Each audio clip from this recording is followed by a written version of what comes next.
What's up, guys? Logan Parks here. I'm sitting out in my boat. We just finished up a 45th place finish at the Bassmaster Open on Lake Cherokee, and I want to tell you guys how I caught them. So I had several different deals. I was running several different patterns, and a few of them worked out in the tournament. A few of them really only worked well in practice, but I did catch a bunch of fish, and it was a really fun event. And I want to tell you all about how I caught them. So my first deal, I was running shallow rock transition bank areas with this Berkeley Digger 6.5 in special red craw. I paired that with this Abu Garcia winch 7-foot medium and a Revo Premier with 12-pound Berkeley Trilene 100% fluorocarbon. This Abu Garcia winch rod is a composite rod, and it just really loads up well and lets the fish get your bait. I noticed when I started throwing my crankbaits, especially my shallow crankbaits on this 7-foot medium fast rod, that I started getting almost every fish that I hook in the boat. I just think it allows them to get the bait better. But I switched up between 12 and 15-pound line depending on how bad the rocks were that I was fishing. I had 2 different rods rigged up, and when I got around some of that nastier rock that tended to fray your line, I would bump up with a heavier line.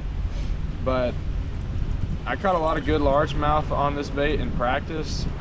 Didn't play as well for me in practice. I weighed 1 in on it in the tournament on day 1, but it just seems like that bait or that bite kind of died for me. I don't really know why.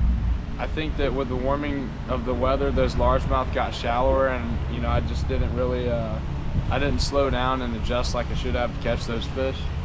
But another deal that I had was very similar to that. It was running those transition banks.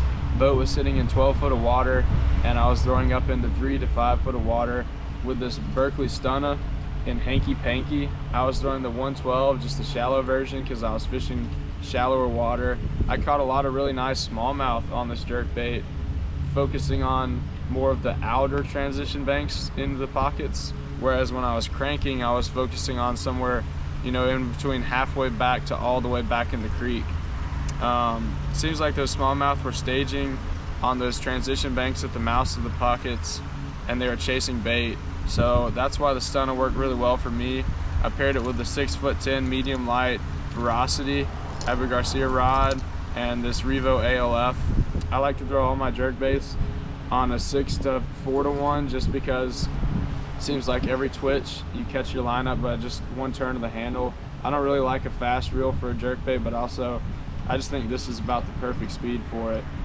I was also throwing it on 12-pound Berkeley Trilene 100% fluorocarbon.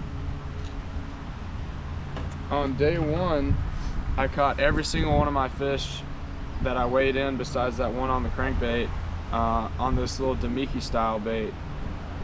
This is a Berkeley power bait twitch tail minnow.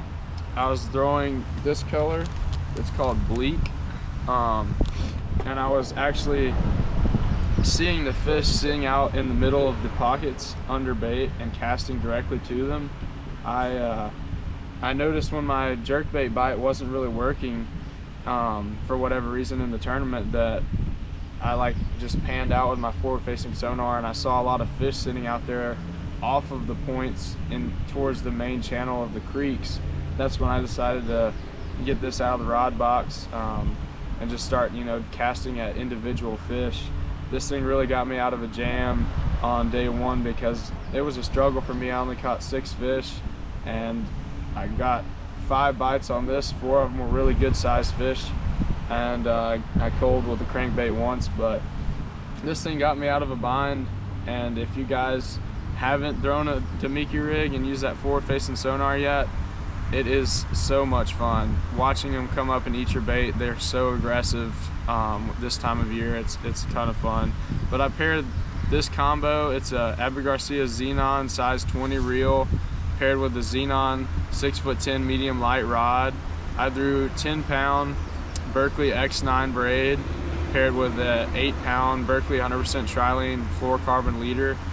It's just, to me, the perfect combo for a Damiki rig. It's my confidence. This is really my confidence bait this year. And so if you guys haven't had a chance, I definitely recommend trying that out.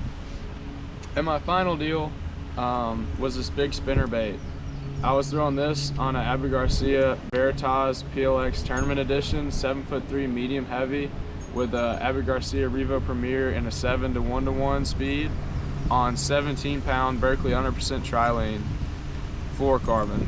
This spinnerbait my buddy Peyton Nance made for me. Shout out Peyton. He tied a few of these and I actually picked him up right before I left to go to this tournament. Not really thinking that I was going to throw it a lot, but I noticed looking at my forward-facing sonar that those fish were pinning the bait up against whatever they could push it up against. You know, whether it was a bluff wall or rock bank or just a tree, you know, a lay down, brush piles, like whatever those fish could use to ambush the bait. That's what I was seeing. They would just run it up against mainly bluff walls. And I decided to get the spinnerbait out on day 2 because I knew I needed to make some adjustments to be able to catch some more fish.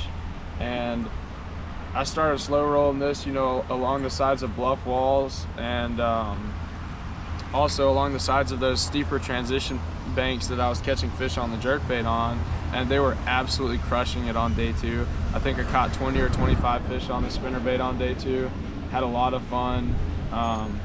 I caught one good largemouth out of a brush pile on it. And pretty much wherever I threw, I got bit on the spinnerbait on day 2. The wind was a big key too, you know, finding those very wind-blown places that the wind was pounding in against.